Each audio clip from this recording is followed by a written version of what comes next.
अस्सलाम वालेकुम जी। उम्मीद करती हूँ कि आप सब खैर खैरियत से होंगे। और आज मैं आपको दिखाने लगी हूँ अपने प्लांट्स जो कि हाइड्रोपोनिक टेक्निक के थ्रू उगाए गए हैं। हाइड्रोपोनिक टेक्निक एक ऐसी टेक्निक है जिसमें प्लांट्स को वाटर के अंदर उगाया जाता है। और यहाँ पर जो हमने प्लांट उगाए हैं ये हैं गार्लिक और अनियन के, जो कि हमने माइक्रो ग्रीन्स सैलेड के लिए उगाए हैं। और इसको आप रिसाइकलिंग के एक अच्छी एग्जांपल के तौर पर भी देख सकते हैं कि यहाँ पर जितनी भी बोतल्स हैं वो कोई सॉस की बोतल है तो कोई माउथ वॉश की और कोई वाटर बोतल। और ये आइडिया और मेहनत मेरी छोटी बहन की है और ये तमाम क्रेडिट उसी को जाता है। इसे देखते हुए मुझे ख्याल है कि मुझे धनिया उगा लेना चाहिए। हालांकि धनिया का आजकल सीज़न चल रहा है, तो मैंने यहाँ पर जो है वेट टिश्यू रखे हैं और उसके ऊपर जो है मैंने धनिया डाला है। और इसके नीचे मैंने एक और बाउल रखा है जिसके अंदर मैंने पानी भरा है, जिससे पानी जो है वो सीव्स के थ्रू ऊपर आएगा और ये जो टिश्यू पेपर है ये वेट रहेगा। इसके बाद मैं गई थी बाहर, तो यहाँ पर अम्मी और मेरी छोटी बहन मिलकर मेरे छोटे भतीजे की कपड़े सिलाई करी थी। और ये थी कि उसकी शलवार, और वाइट शलवारें तो वैसे भी बच्चों की बहुत ज़्यादा होती हैं क्योंकि वो हर कमीज़ के साथ चल जाती हैं और बच्चे हर शलवार को मैला कर ही देते हैं। इस मशीन को अगर मैं ख़ानदानी मशीन कहूँ तो वो बेजान होगा, क्योंकि ये तब की है जब मेरे पापा की शादी भी नहीं हुई थी। बहन ने सिर्फ हाइड्रोपोनिक वे से नहीं बल्कि इन गमलों में भी गार्लिक और अनियन के प्लांट्स उगाए हैं, जो कि आप यहाँ पर 2 देख सकते हैं। और इसके बाद नीचे बाकी गमलों में भी उसने उगाए हुए हैं। और इसके अंदर भी थोड़ा सा शायद ये आपको नज़र आ रहा होगा यहाँ पर। और इसके अलावा इसके साथ साइड्स पर यानी कि छोटे छोटे अभी उग रहे हैं, अभी इतने बड़े नहीं हुए, लेकिन उसने हर गमले में 1 2 3 अनियन उगाए हैं। और यहाँ पर आप देखें तो गार्लिक के लिए उसने यहाँ पर बोतल लगाई है और ये गार्लिक के छोटे छोटे क्लोव्स हैं, यानी कि जिसे पता नहीं फलियाँ कहते हैं उर्दू में, तो उसको जो है यहाँ पर एक एक करके लगाया हुआ है। और जो मैंने आपको पहले दिखाया था वो भी वैसे एक साथ ही हैं, वो अलग अलग नहीं थे।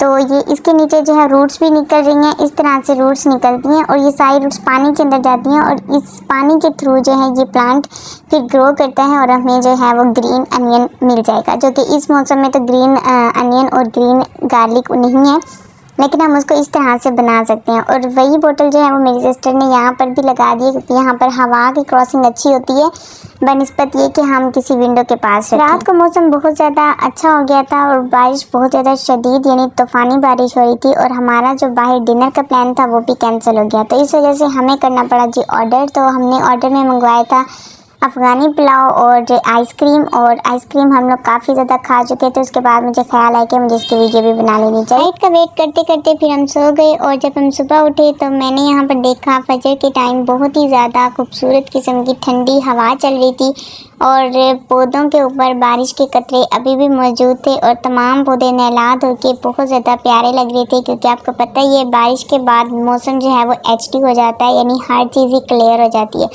क्योंकि फ़िज़ा में मौलिक जितने भी ज़्यादा आलूदगी के ज़रात होते हैं वो सारे तो बारिश से बह जाते हैं। तो फिर यहाँ से जो है हमारे घर में भी सारा पानी पानी था, यानी हमारी छत के वैसे यहाँ पर हर तरफ पानी पानी था। और जब मैंने ऊपर देखा तो हमारी तार के ऊपर भी पानी था, तो वो जो ड्रॉप्स से बड़े प्यारे लग रहे थे। और इसके बाद जो है मौसम जो था वो इतना ज़्यादा हसीन लग रहा था ना, एक तो सुबह का टाइम था यानी कि फजर का, और फिर ठंडी हवा चल रही थी और हर तरफ पानी पानी था, तो मौसम और भी ज़्यादा यानी कि आप कह सकते हैं कि दिल को छू लेने वाला था। यहाँ पर काले बादल अभी भी थे, लेकिन अब थोड़े बहुत टूट चुके थे और अभी बारिश का कोई भी यानी कि मूड नहीं लग रहा था कि इसके बाद बारिश होगी। और मेरा बड़ा ही दिल कर रहा था कि आज पकोड़े और चाय होने चाहिए, तो हम लोग अभी प्लानिंग कर रहे थे कि सुबह जो है वो हम पकोड़े और चाय के साथ नाश्ता कर लेते हैं। वीडियो रिकॉर्ड करते हुए मैंने देखा आसमान पर बिजली चमक रही थी, जो कि आप भी देख सकते हैं। और इसके बाद मुझे लगा कि मौसम शायद फिर से बारिश वाला ही हो जाए, लेकिन ऐसा हुआ नहीं। उसके बाद जो है वो सूरज वगैरह निकल आया था। यहाँ पर जो हमारे मुर्गियों का डरबा था, जो कि अभी अंडर कंस्ट्रक्शन भी था, लेकिन इसमें मुर्गियां भी हम रख रहे थे। लेकिन रात को बारिश की वजह से मुर्गियों की हालत बहुत ख़राब हो गई थी और मुर्गियां बहुत ज़्यादा भीग गई थी, जो कि मेरी मम्मा ने यहाँ से निकाल के फिर दूसरे डरबे में शिफ्ट कर दी थी। और इस डरबे में सारा पानी घुस गया था। तो आपको पता ही है कि ऐसे मौसम जितने ज़्यादा अच्छे लगते हैं उतने ही ज़्यादा हमारे जानवरों के लिए और हमारे घरों के लिए नुकसानदेह भी होते हैं। खैर, इसको आप इसकी छत वगैरह को इग्नोर करें, क्योंकि हम जो है वो थोड़ा सा जुगाड़ू काम भी कर लेते हैं, क्योंकि हम पाकिस्तानी हैं। फिर हम सब ने मिलकर मसाला बनाया और पकोड़े तलना शुरू कर दिए, क्योंकि हमारे घर जो है एक मेहमान भी आए हुए थे, जो कि हमारे स्पेशल गेस्ट हैं। तो स्पेशल गेस्ट इसलिए क्योंकि वो हमारे फैमिली मेम्बर भी हैं और काफ़ी ज़्यादा क्लोज हैं। फिर हम तेल में पकोड़े तले जा रहे थे और मौसम में आपको दिखा ही चुकी हूँ, तो आप खुद इमेजिन कर सकते हैं कि ये कॉम्बिनेशन कितना ज़्यादा मज़े का होने वाला था, यानी पकोड़े और चाय का।